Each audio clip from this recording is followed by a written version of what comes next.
Esta G2 jornada entonces se nos ocurrió hacer,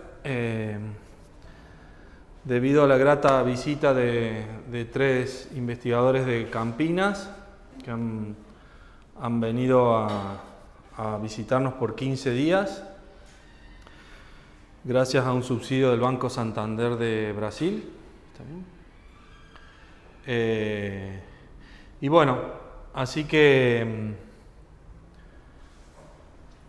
va a haber 5 charlas. Hemos dejado 15 minutos entre una y otra. Las charlas van a ser de 1 hora.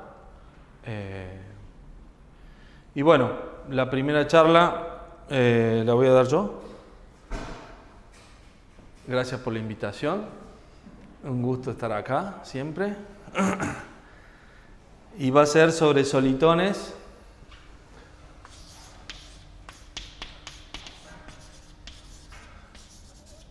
en G2 geometría.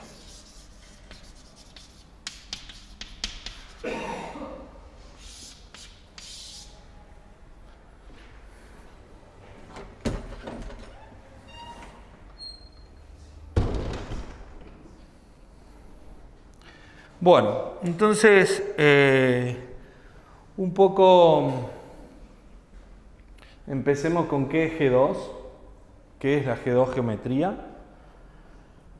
Uno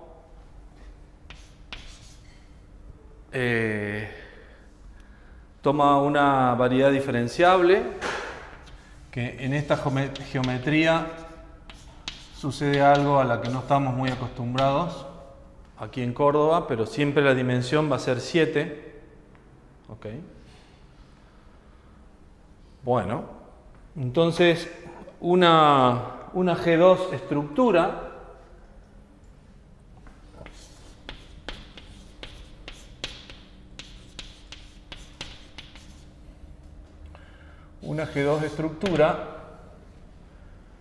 es una 3 forma en la variedad, una 3 forma diferenciable positiva. Existe la noción de positividad para 3 formas, al igual que para formas bilineales simétricas. Y puede ser definido de varias maneras, lo voy a ir recalcando durante la charla. La cuestión muy interesante que tiene esta geometría es que, a diferencia de la geometría compleja, la geometría simpléctica, que en esas otras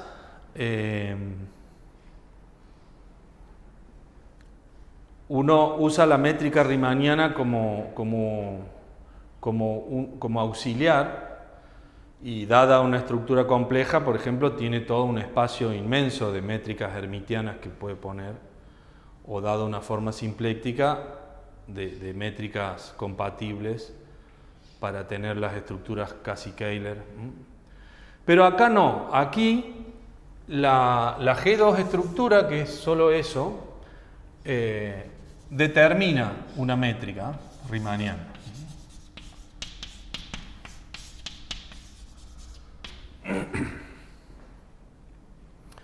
Por lo tanto, uno a veces ve que está haciendo mucha más geometría riemanniana de lo que parece en realidad, ¿no? Bueno, en realidad también determina una orientación.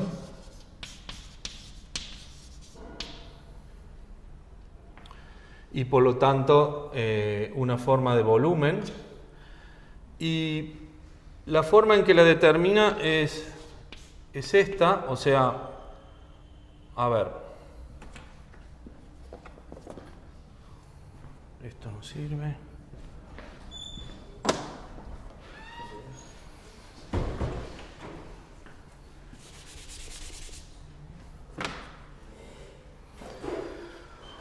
O sea, si uno toma la 3 forma phi y le pone un campo o en un punto un vector tangente, obtiene esta 2 forma.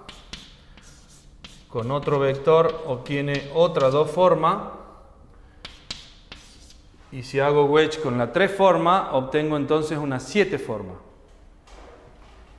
Y estamos en dimensión 7. Por lo tanto, esto es un múltiplo de alguna forma de volumen. Y el múltiplo es la métrica. Entonces, esto parece ser simétrico siempre, ¿no? Sí. Pero el hecho de que esto sea definido positivo, o sea que sea una métrica riemanniana, es justo que la phi sea positiva. Es una de las formas de verlo. Ok. Entonces, con todo esto, la phi en realidad determina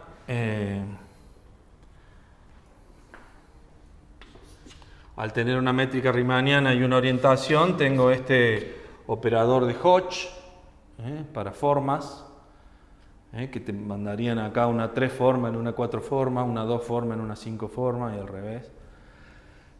Y bueno, un laplaciano y varias cosas más, ¿no? Ok, entonces, ¿cuáles son los invariantes de esta geometría, digamos? Por supuesto, la equivalencia entre dos es lo mismo que para métricas riemannianas, es actuar con un difiomorfismo, ¿no? Si uno tiene 2, 3 formas, se dicen equivalentes en M si una es el pullback por un difio de la otra, como siempre, como toda estructura geométrica. Ok, entonces, ¿cuáles son los invariantes que uno tiene en esta geometría para estudiarla, para preguntarse cuál estructura G2 es más linda, qué propiedades especiales puede tener una estructura G2, o por ejemplo, qué propiedades sobre la estructura pueden implicar propiedades sobre la topología de M, como siempre, ¿no? como la geometría riemanniana. Y bueno, los invariantes, aparte de tener todos los invariantes de geometría riemanniana, que no son pocos, tenemos lo que se llama la torsión o torsión intrínseca, que es tomar la conexión de Levi-Civita de la métrica. Acá debería haber puesto una G sub phi para que se note más que depende de phi, ¿no? Pero recuerden que la G está totalmente determinada por phi. Entonces, uno toma la derivada covariante respecto de Levi-Civita de la phi y eso es como que queda determinado por cuatro formas, una 0, una 1, una 2 y una 3, tales que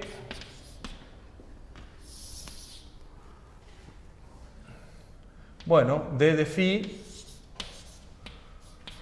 es tau 0, esto es una 4 forma, estrella phi, más 3 tau 1 wedge phi, siempre que tiene que dar una 4 forma acá. Y la diferencial de la 4 forma estrella phi es 4 tau 1 estrella phi más tau 2 wedge phi. Esas son todas 5 formas.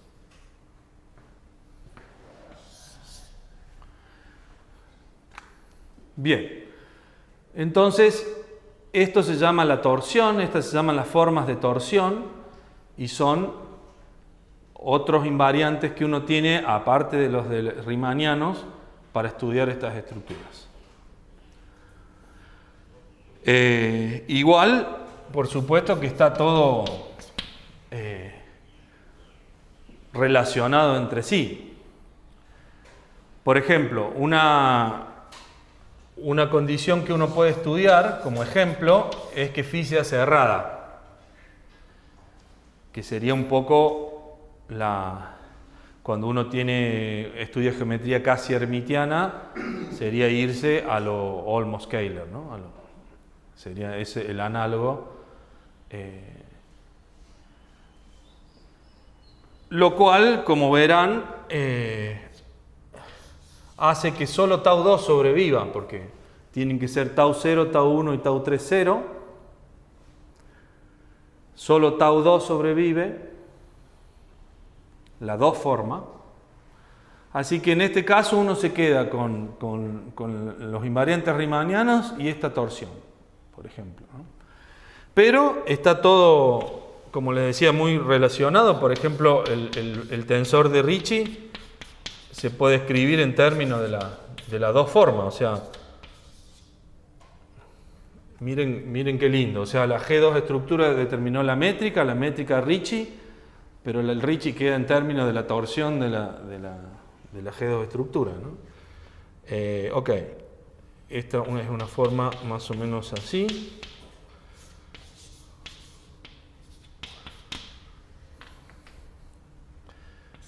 Estas tizas no sirven. Aprovechemos que quede grabado.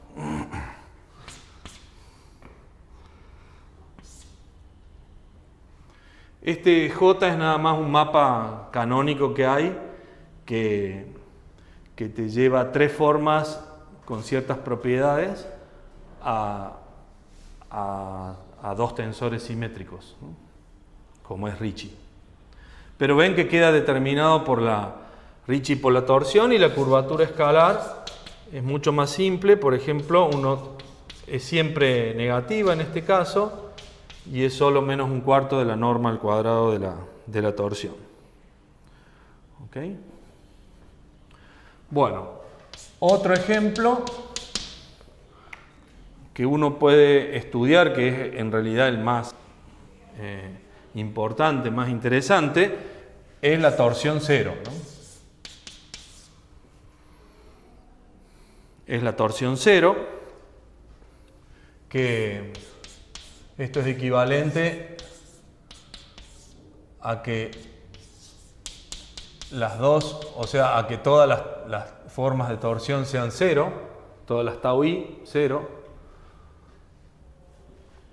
y se llama, cuando esto es cero, se llama cosa errada, ¿no? Otros nombres para estas geometrías es calibrada y cocalibrada. A veces se le dice en vez de... Bueno.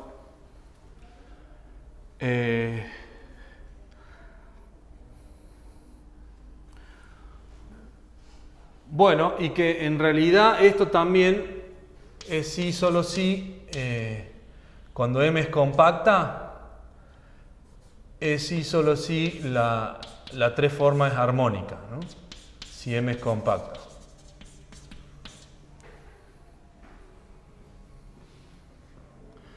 Pero bueno, lo importante es que esto justo da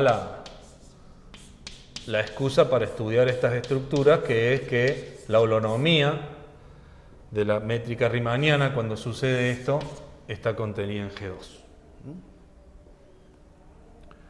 Es una de las holonomías excepcionales y implica que es Ricci flat.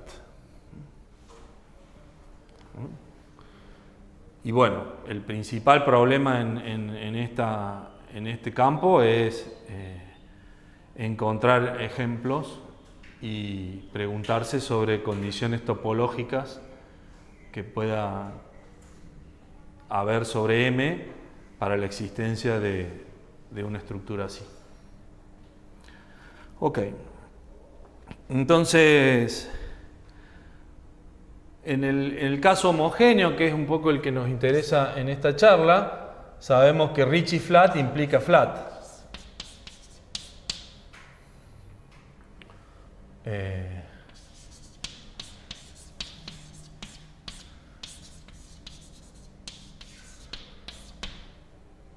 Porque bueno, el hecho de que esto sea homogénea, la phi hace que la métrica sea homogénea. Homogénea me refiero a los automorfismos de phi, que son los difeomorfismos F, tal que F estrella phi es phi, ¿no? Que ese grupo que sale gratis, que es un grupo de Lie porque es un subgrupo cerrado del grupo de isometrías de la métrica G, sale gratis, que es un grupo de Lie, actúe transitivamente, ¿no? Y bueno, cuando tomemos grupos de Lie y decretemos que la estructura es invariante izquierda, vamos a estar en este caso, ¿no? Pero como verán, esto solo es posible en el caso homogéneo, en el caso flat. Solo ya por el Ricci flat. Ok, entonces empecemos a hablar de solitones, un poco motivados por la pregunta de siempre. La podemos tomar prestada del libro de Bess, dada una variedad diferenciable de dimensión 7, ¿cuál es la G2 estructura más linda? ¿Cuál es la mejor? ¿Cuál es la canónica? ¿Cuál es la más distinguida? Todos adjetivos muy lindos, pero obviamente que el significado de esos adjetivos es parte de la pregunta. Ok, entonces,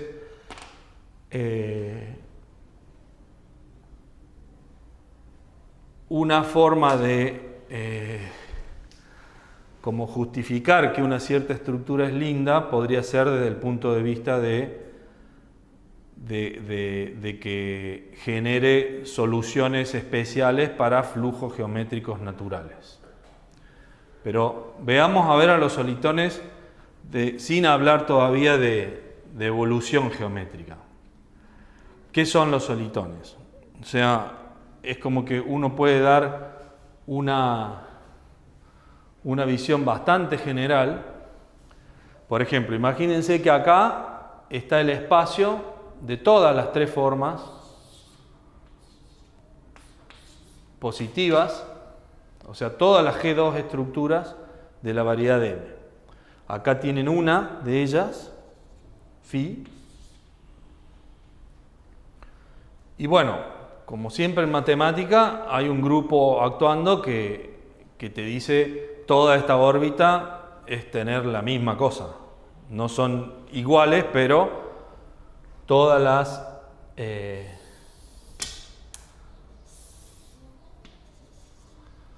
este caso sería actuar con el grupo de difeomorfismos y con múltiplos, homotecias. Entonces, todo ese conjunto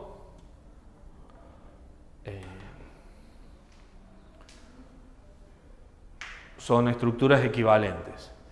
Entonces, supongamos que tenemos, esto es un poco heurístico todavía, ¿no? O sea, supongamos que tenemos para cada phi una dirección Q de phi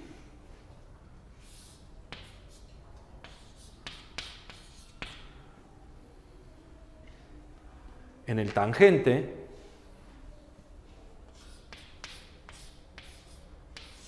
de este espacio, pero como esto es un abierto dentro del espacio, de este espacio vectorial, el tangente es eso. Son el conjunto de tres formas, lo mismo que pasa para las métricas. Entonces, pero supongamos que este Q,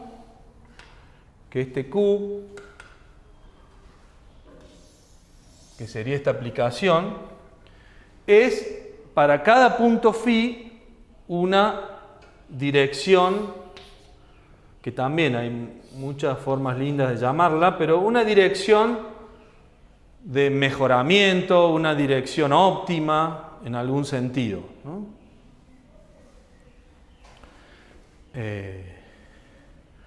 Ok, es como una flechita que si vos te parás en phi, bueno, Q de phi te dice si vos querés mejorar, optimizar aparte tu mejoramiento en cierto sentido, tenés que ir hacia ahí, hacia ese Q de phi. Pero es infinitesimal, ¿no? Es solo en ese punto. Y bueno, acá tendrás tus otros otra órbita con sus... Y bueno, la noción de soliton es justo cuando Q de phi es tangente a la clase de equivalencia de tu phi.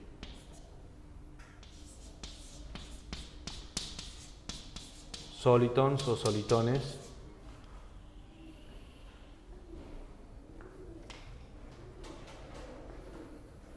O sea, la definición, phi se dice digamos Q soliton porque depende de esta aplicación Q, si esta dirección óptima de mejoramiento, como quieran llamarla, está realmente en el tangente de phi, pero en el tangente de los amigos de phi, de los iguales a phi, de los equivalentes a phi.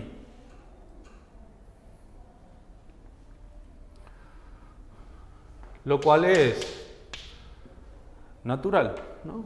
O sea, de alguna forma, a los solitones,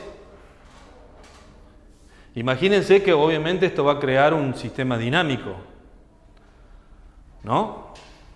O sea, piensen que al tener un campo, más vale que tenemos nuestro correspondiente evolución geométrica o flujo geométrico, ¿está bien?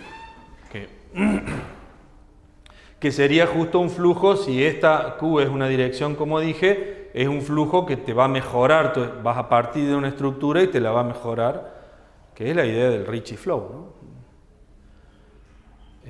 ¿no? Lo ven al Ricci flow acá, ¿no? Digo, el Ricci flow sería cuando vos tenés acá métricas y tu dirección Q es Ricci. Pero bueno, entonces los solitones no son puntos fijos del flujo, se mueven, pero se mueven para obtener nada nuevo geométricamente. O sea, te dicen, yo ya soy lo suficientemente lindo como para... Mi dirección de mejoramiento es irme con los equivalentes a mí. ¿Ok? ¿Qué dimensión tiene la órbita esa? No, esto es todo dimensión infinita y son, no sé, espacios de Frechet y qué sé yo. Sí. Sí, esto todavía es una parte, cuando nos vayamos a grupos de Lie se nos va a ir toda a dimensión finita y vamos a cambiar los PDIs por ODIs. Pero en general es esto. Y lo lindo es que,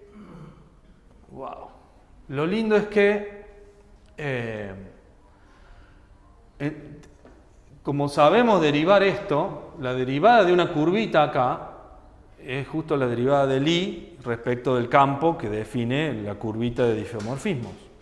Por lo tanto, aquí queda una formulita para un soliton, que es esta.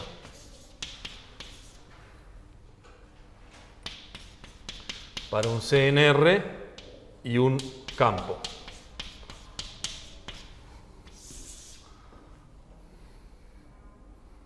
¿Está bien? Ese C va a venir de la curvita de números que hay acá y ese campo de la curvita de difios que hay ahí. Entonces uno obtiene esta fórmula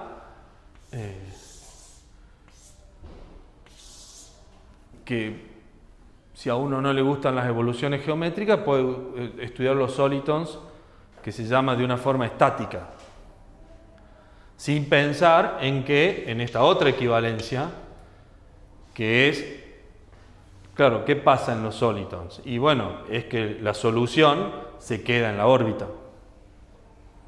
En vez de intentar mejorarla, estas serían las soluciones. Y como ven en el dibujo, un poco ya, ¿cómo sería? Como que adelanta que tienen ganas de atraer a las otras soluciones, ¿no? Bueno, todo eso más vale que después se da en general y Ok, entonces aquí sería que la solución phi de t a esto, al correspondiente flujo geométrico definido por Q, partiendo en phi, es de la forma, está dada por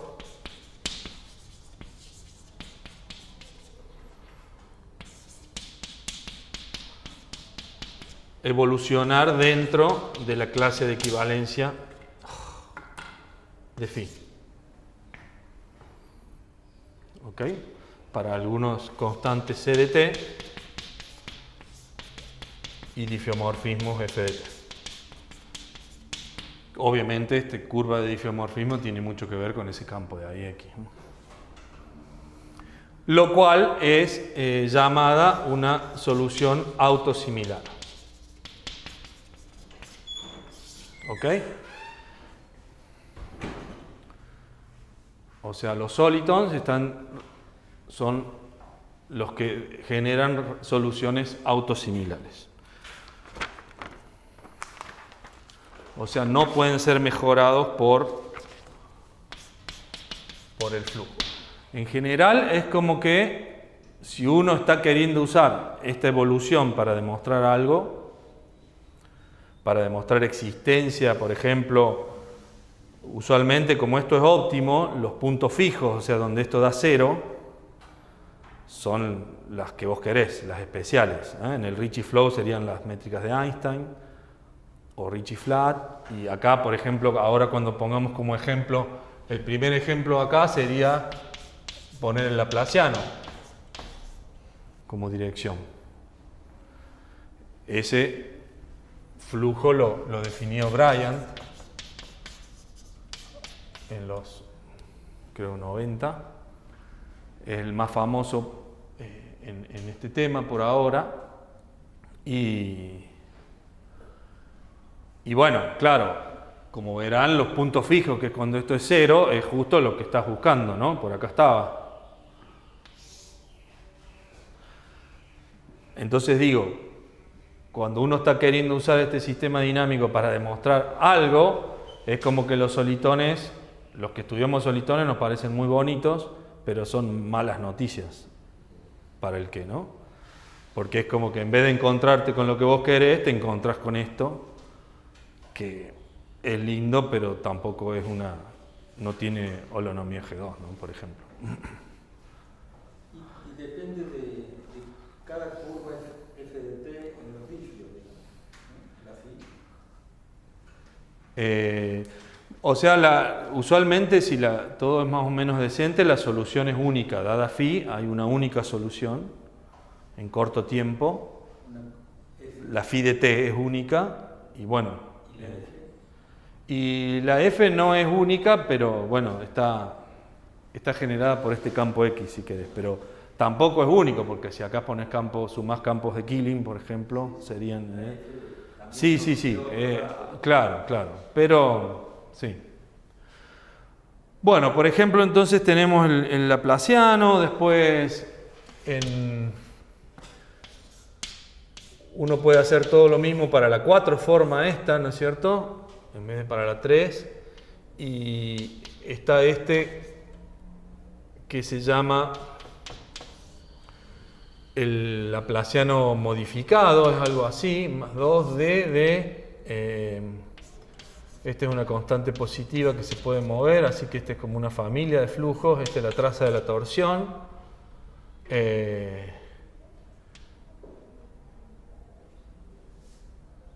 Esto es todo un número que multiplica phi y tomo la diferencial.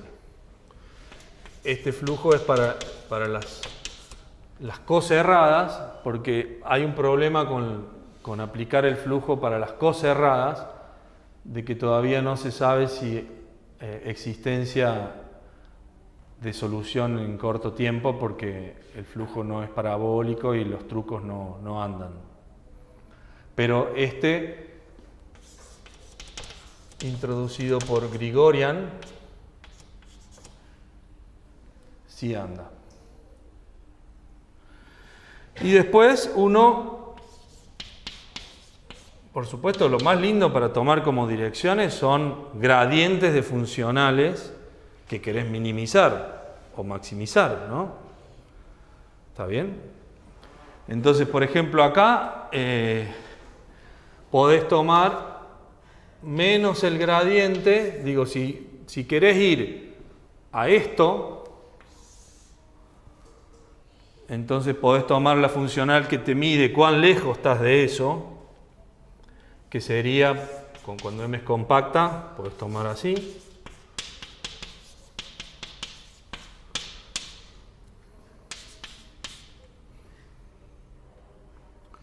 Esta es la funcional que te está midiendo cuán lejos estás de holonomía G2, y tomás menos el gradiente de esa funcional para que te lleve a los mínimos globales, que serían los que vos querés. Ven, acá es mala noticia de que en vez de ir a un mínimo global te vayas a una cosa de estas. Ok. Esto fue estudiado y creo que también introducido por Weiss y Witt. Ok. Entonces, vamos ahora. ¿Alguna pregunta hasta acá? Vamos ahora a los grupos de Lie, con la idea de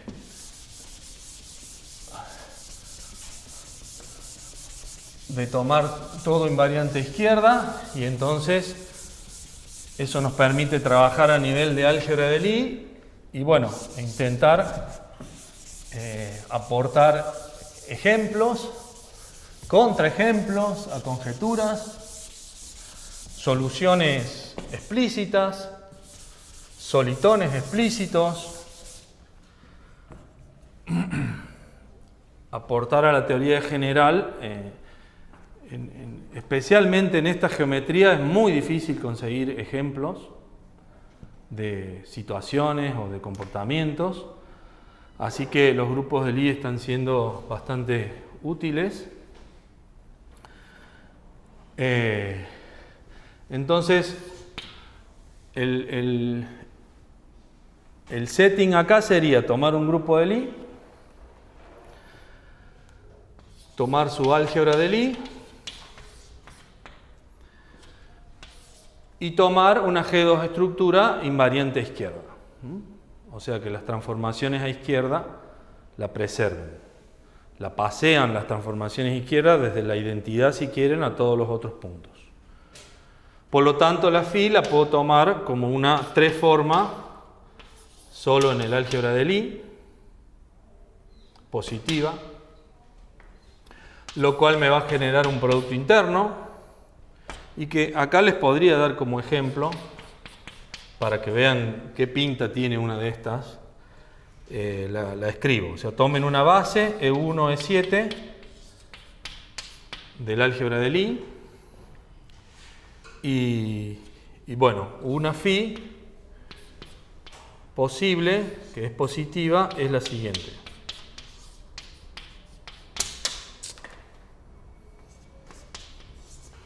Que vale la pena escribirla. Son 7 términos.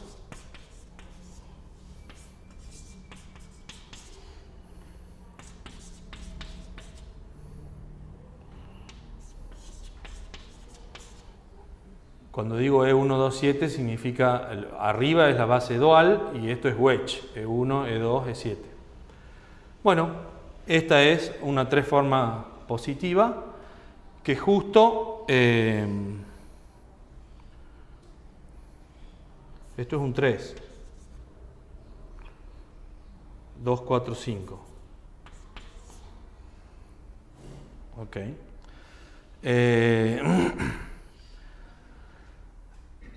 Hace que el producto interno sea justo el producto interno que hace esta base ortonormal y orientada, ¿no? Ok. Y el volumen es el E1,7. Ok, entonces, como verán, esto si toman la omega, la forma simpléctica del 1 al 6, 1, 2, más 3, 4, más 5, 6, eso es eso.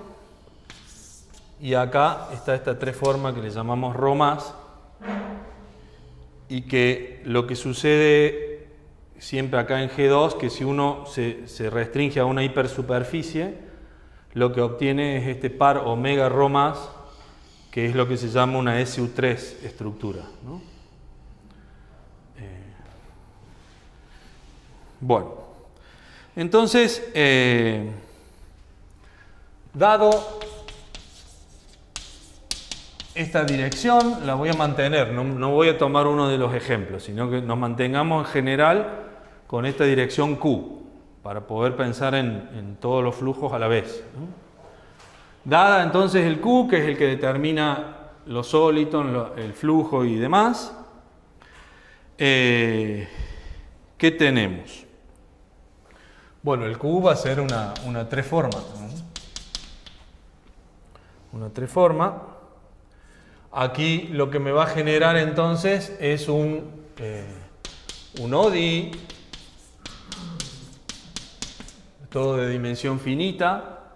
Me va a generar este ODI en el espacio vectorial de tres formas. ¿Qué más? Bueno, partiendo en phi. Pero entonces acá, como tenemos un poco de álgebra ya con el grupo, podemos pedir que el soliton tenga que ver con el grupo, o sea, que la solución sea con un difeomorfismo, igual que en el caso general, pero como tenemos nuestro grupo de Lie, le podemos pedir, es natural pedirle que sean difeomorfismos súper especiales para el grupo, que son los automorfismos, ¿no? ¿Ok? Así que en el caso de grupos de Lie le llamamos semi-algebraico por una cuestión de cronología. Los algebraicos van a ser un poquito más especiales. Pero bueno, entonces en realidad,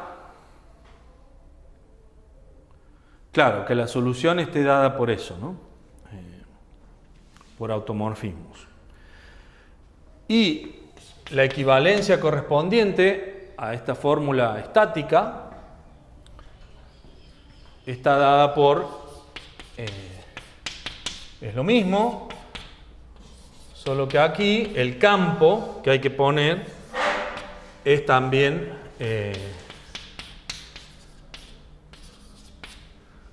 algebraico, si quieren. Es el campo que define una derivación del álgebra de Lie, ¿no?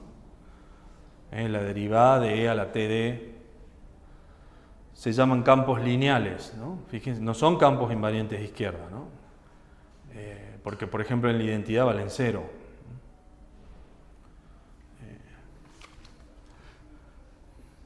Pero bueno, ahí está. Y aparte esto, la derivada de Lie respecto de este campo super algebraico termina siendo la acción de la derivación en las tres formas usual, ¿no? Ok. Bueno, entonces ahora veamos una forma de... Es como que si uno se fija, ¿cuáles son los datos que realmente se mueven acá? Como está todo, ¿no? Como el grupo de Lie ya uno le da solo la tres formas en el tangente de la identidad y ya él mismo te lo pasea, uno acá se da cuenta que en realidad, bueno, primero si el grupo de Lie es simplemente conexo, el álgebra de Lie lo determina, ¿no? Y después es todo solo nada más cocientes discretos. Pero entonces, Pero el álgebra de Lie, ¿qué es? O sea, sería el álgebra de Lie y la tres formas phi. El álgebra de Lie en realidad es el espacio vectorial, el corchete y nada más.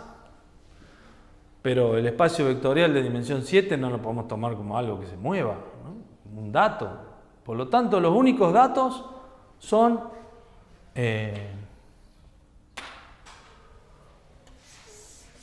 estos dos.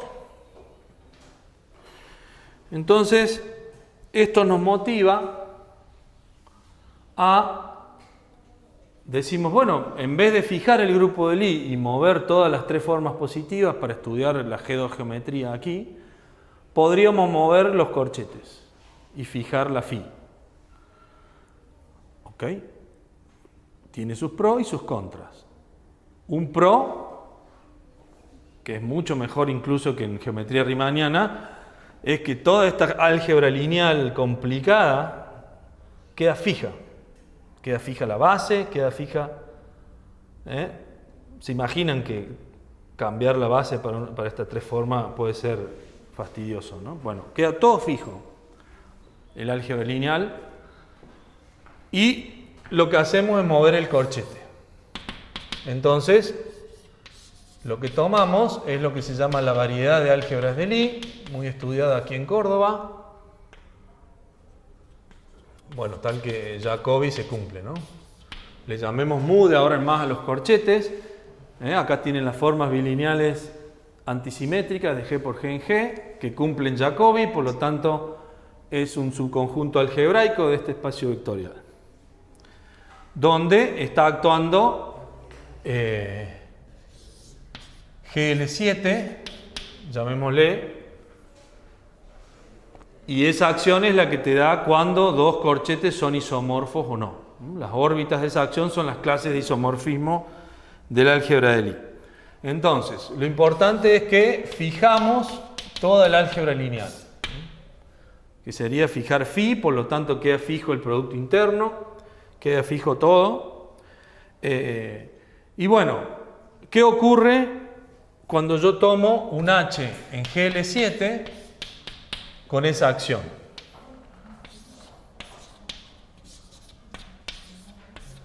Este es un nuevo punto dentro de L, ¿no? Bueno, primero debería decir que lo que quiero hacer es identificar cada mu de L, identificarlo con una G2 estructura que sería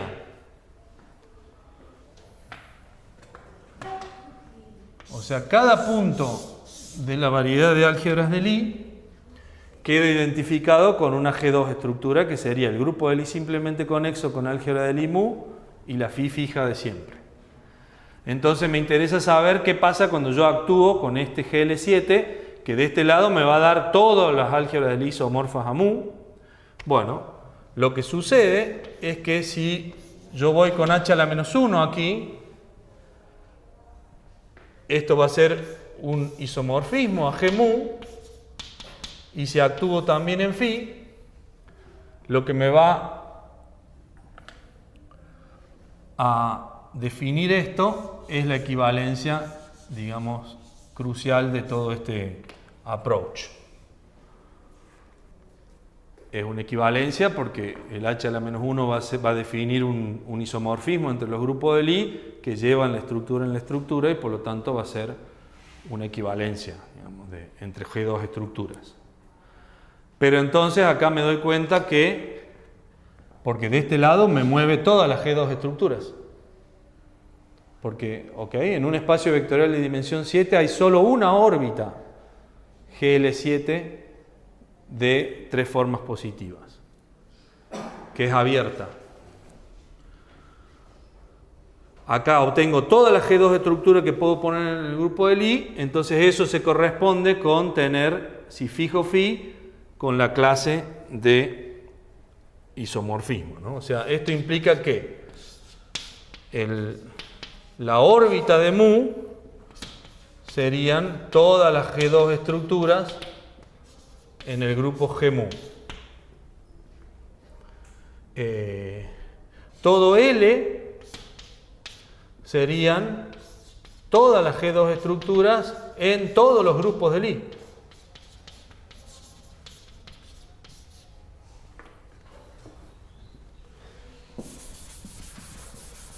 Eso está muy lindo también tenerlos a todos juntos, en el mismo espacio L, que no es una variedad diferenciable, pero por lo menos es un conjunto algebraico, que tendrá sus componentes irreducibles y toda su historia ahí de órbitas, y de órbitas que están en la clausura de otras órbitas. Eso se llama degeneración de álgebra de Lie. Y bueno, y en general es como que todo dimensión 7 acá. Todo dimensión 7. Nos invita, por supuesto, también a usar lo que se llama la teoría geométrica de invariantes para la acción de GL7 en esa variedad algebraica, ¿no? Por ejemplo, una clase que uno también podría estar interesado, que es... Vieron que una G2 estructura define una métrica, entonces uno podría decir, esta métrica a mí me interesa mucho, entonces me gustaría saber entre el conjunto de todas las G2 estructuras que definen esa métrica, ¿cuál es la más linda? ¿Está bien? Y bueno, para eso también hay flujos, hay direcciones Q, algo de eso creo que va a hablar Enrique. En este contexto sería actuar con O de 7 en vez de con todo GL7, que es para que acá, cuando actúe en el producto interno, recuerden que acá hay siempre también un producto interno fijo, quede el mismo producto interno. Por lo tanto, es reducir del GL7 al O de 7, si uno quiere las G2 estructuras con la misma métrica, definiendo la misma métrica. Y bueno, por supuesto que acá, en todos estos espacios, está G2 actuando, que es el que va a dar la equivalencia, digamos, ¿no? ¿Está bien? O sea que todo lo que uno quiere estudiar acá es salvo la acción de G2. Las G2 órbitas son las que me dan todas equivalentes, porque acá da de nuevo phi, justamente cuando es G2. Entonces me queda que el h.mu es equivalente al mu para h en G2. Ok. Bueno, un desastre el tiempo. Entonces déjenme... recuerden que tenemos dado el Q, déjenme definir Q de mu. Recuerden que mu es eso, como la dirección donde apunta a estas dos G estructuras, es una tres forma. Entonces la pregunta es, si movemos corchete, ¿cómo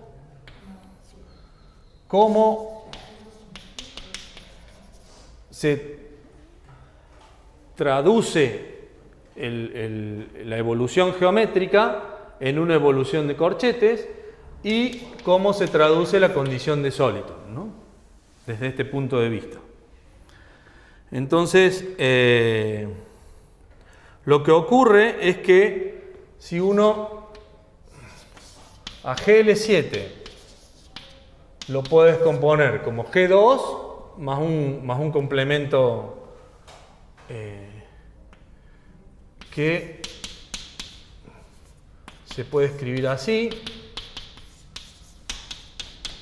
Lo que ocurre en realidad es que, bueno, si a esto le llamamos Q, esto es SO7 y estas son las simétricas.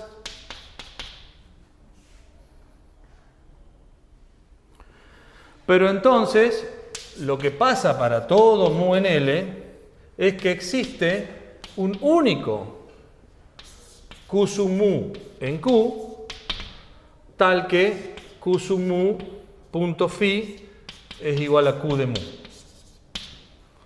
O sea, es como que hay una forma de trasladar esto, que es una tres forma, a un operador. ¿Ok? Sería la misma idea de trasladar un tensor dos simétrico, que es una métrica riemanniana, o el tensor de Ricci, y verlo como un operador, al operador de Ricci, ¿no? Aquí es lo mismo. Este sería como el operador, es exactamente Q de mu visto de otra forma. Pero ven que es un operador, es una matriz 7×7. Ortogonal a G2. La existencia se da porque, como dije, la órbita de Φ, GL7 órbita, es abierta.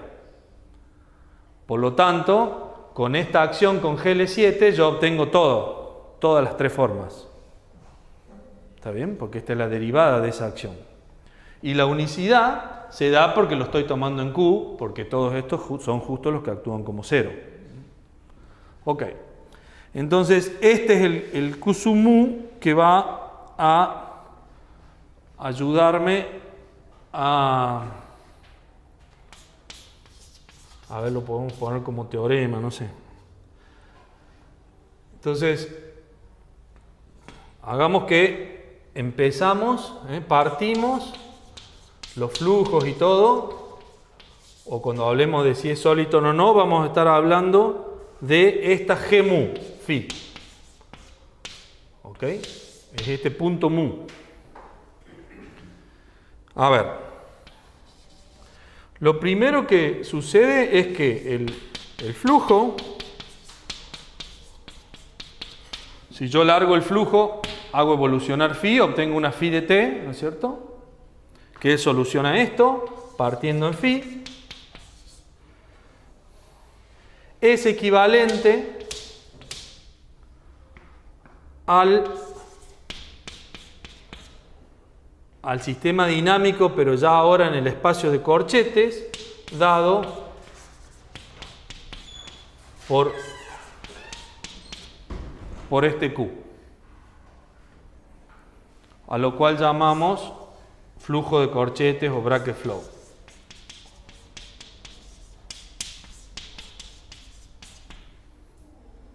Perdón, entonces los Qs son dos a la vez, ¿no? Hay uno que es el subespacio y el otro que es el mapa, ¿no? En este contexto está solo Q sub mu, que es un operador, está en Q, es una matriz 7×7.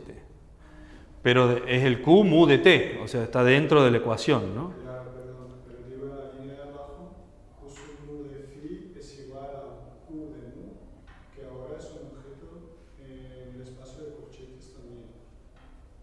No es un subespacio. Digo solo por la notación. Lo que pasa es que esta es una tres forma. Así es. Sí. Pero arriba es un subespacio de G7. No, Es la misma letra Q para dos cosas diferentes. es que esta es una Q gótica, como verás. Y esta es una Q de la común. Ahora sí lo tengo claro. Esta es una Q gótica, como dice LaTeX. Lo mismo para álgebras de Lie, esta G, ¿no? Son todas letras góticas. La vida emite el lado.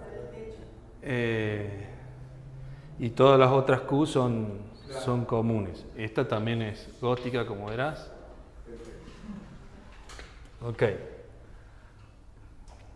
Bien.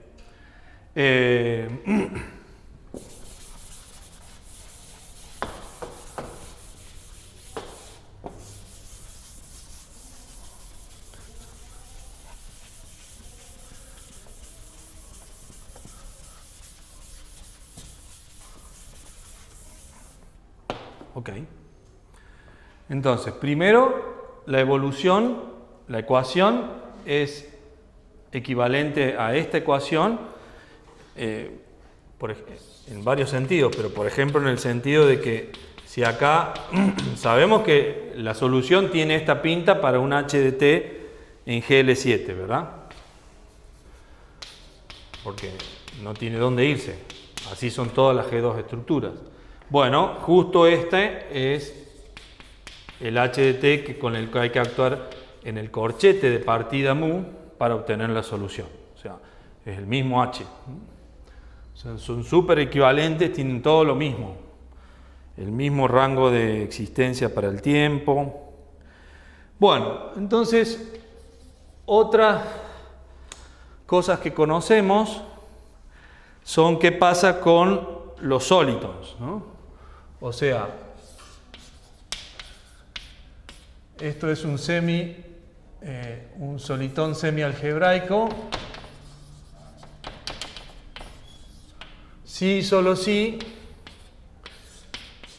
este operador es un múltiplo de la identidad más la proyección sobre Q de una derivación.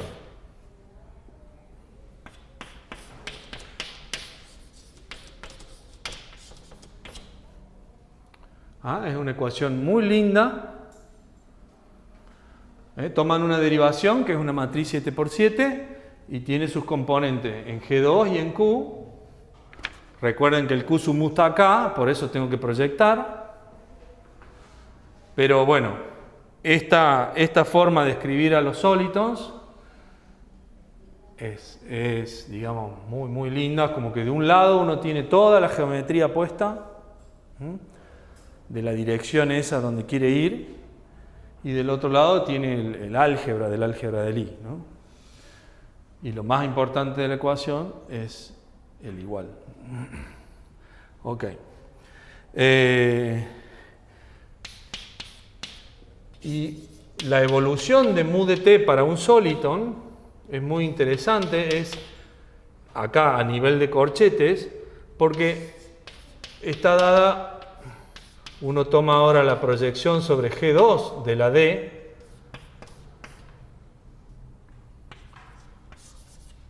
S de t es un número nomás. E a la esto, punto mu. ¿Ok? Fíjense que esta matriz es antisimétrica, ¿no? Por lo tanto, esto es ortogonal. Entonces, la evolución de mu de t es solo por múltiplos y por ortogonales. O sea, se queda en la misma esfera de mu. Y bueno, ahí se dan cosas lindas como que si los autovalores de esta matriz antisimétrica son Li respecto de Q sobre Q, entonces uno lo que obtiene es un caos, ¿no? Es una evolución caótica en el sentido de que todo punto está en el omega límite. ¿No? Eso es como el atractor de Lorentz, esas cosas. Y si los autovalores no nulos de esta matriz antisimétrica son LD, obtiene algo periódico, vuelve al mismo, ¿no? da vuelta así, salvo múltiplo. Entonces es como que lo que hace es andar en un cono, ¿no? Que dependiendo puede quedarse en el círculo, puede irse al cero o puede irse para arriba dependiendo del signo de SC, que es lo que divide a los solitones de expansión, estables y de contracción. Pero bueno, ejemplos de caos no hemos encontrado todavía en ningún flujo. Y en este flujo laplaciano para G2 de estructuras cerradas, en el primer lugar donde hemos encontrado este comportamiento periódico. En el Ricci flow nunca se dio y en todos los otros que hemos estudiado nunca se dio. Bueno, para terminar ya, puedo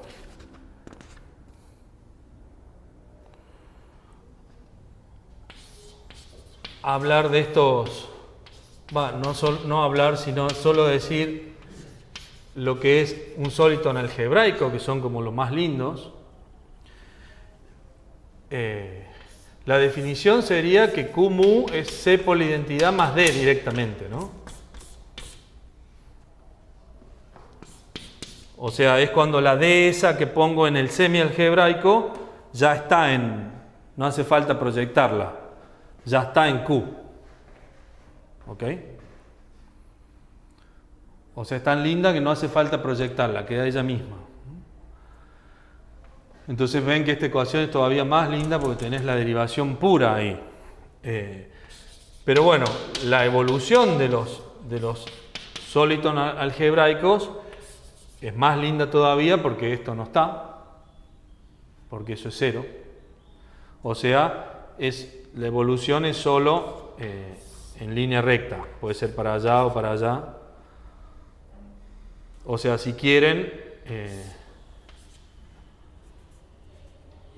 estos serían las soluciones de los solitones algebraicos.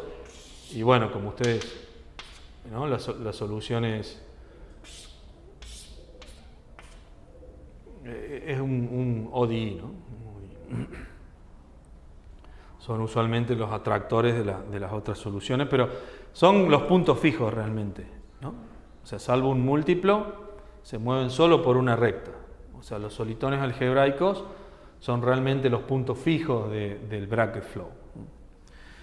Y una caracterización geométrica muy linda es que es un semi-algebraico es algebraico si solo si la phi de t, vuelvan a la phi de t, a la phi de t esta, a mover la estructura, no el corchete, es diagonal, o sea, fluye de forma diagonal en el sentido de que sería actuar con un h de t en la phi con estas todas diagonales simultáneas, ¿no? Que diagonalice simultáneamente. ¿Se acuerdan de la phi que escribí acá en términos de 1 y 7? Sería evolucionar con una h de t diagonal. Y entonces nada más van a ser múltiplos en cada uno de esos EIJK. O sea, es una evolución bastante linda de estudiar pero es algo que caracteriza a los algebraic dentro de los semi-algebraic, pero geométricamente, como evolución diagonal. Eso pasa en todo flujo en realidad. Y bueno, me quedé sin tiempo para lo último que quería decir de convergencia. Pero bueno, muchas gracias.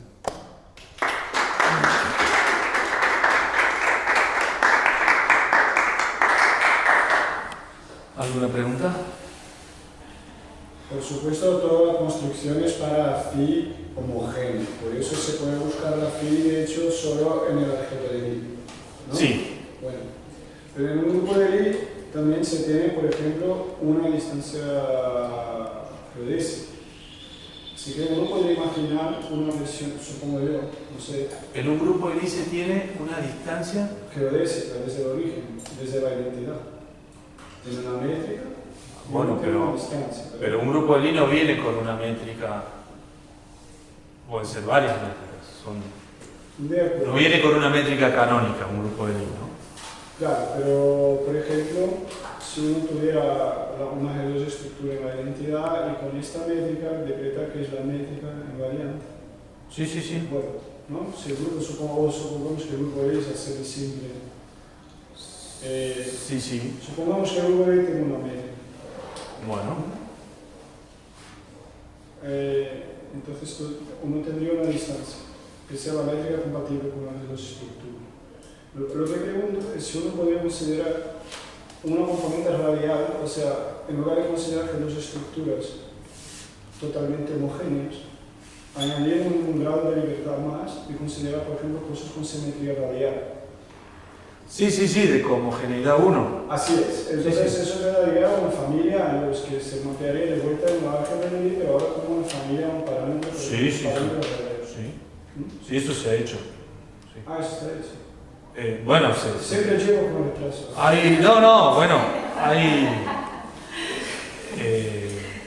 Sí, hay varios papers, incluso se han encontrado sólidos en homogeneidad 1 antes que en homogéneo, por ejemplo. Pero sí, incluso en G2 se ha estudiado bastante la homogeneidad 1.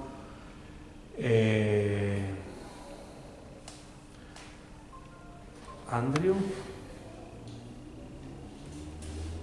de Inglaterra, Swan. Sí, tiene un paper con... Fue mi coautor, no recuerdo. Bueno. Que está en Dinamarca, de hecho. Sí. Swan está en Dinamarca. Sí. Con algunos de esos países por ahí. Bueno, después te digo el otro apellido. Pero ellos seguramente no utilizan el bracket flow, o sea, tienes ahí una técnica No. bastante adecuada para... No, lo que pasa es que sí, es en cohomogeneidad 1 es como que ya la estructura viene dada por un ODI, digamos, que es una curva que satisface cierta ecuación, pero sí, es raro porque en varios lugares, por ejemplo en este estudio de Ricci Iterating, se han obtenido cosas antes en cohomogeneidad 1 que en homogéneo, porque... Yo sé que a veces trabajan como general 1, pero ellos no utilizan una técnica de bracket flow. No. El bracket flow, que es más nativo, o sea, yo pregunto si uno podría pensar en un formalismo de bracket flow, pero un parámetro. No sé, pero sí, estaría lindo. Sí. Entonces, esa es la parte que no está hecha, pregunto. No está hecho. No. O sea, claro. O Así sea, cada estructura va a ser una curvita de brackets. Así es. Sí. Un curva de brackets. Sí, eso en geometría riemanniana alguna vez con Ziegler estuvimos hablando, pero no creo que haya nada hecho. ¿Alguna otra pregunta? En ese teorema, cuando en casos particulares, por ejemplo el laplaciano conserva el flujo, la solución conserva la propiedad de ser cerrada, esa condición se puede traducir a lo que sería esa matriz. Sí, un poco sí, porque es como que esto de alguna forma está en el tangente, en mu de t, de la órbita. Por eso quedan todas isomorfas para todo t. Pero es como que el hecho de que, por ejemplo, se preserve el hecho de ser cerrada para el laplaciano se puede ver, porque la condición de cerrada acá, dentro de esta L, las cerradas, si querés, closed, son las mu en L, tal que, te lo escribo así, porque la phi está fija, pero entonces la que se mueve es la diferencial. Entonces esto te da un nuevo subconjunto algebraico más chiquito, y la condición de que se preserve es que esto sea tangente a este subespacio más chico y se puede escribir, ¿sí? Sí. Y así uno se puede ir achicando, ¿no? También se puede hacer con go-close, claro, sí. El flujo laplaciano preserva go-closed, sí. El laplaciano común preserva co-closed también. Bueno, ¿alguna otra pregunta?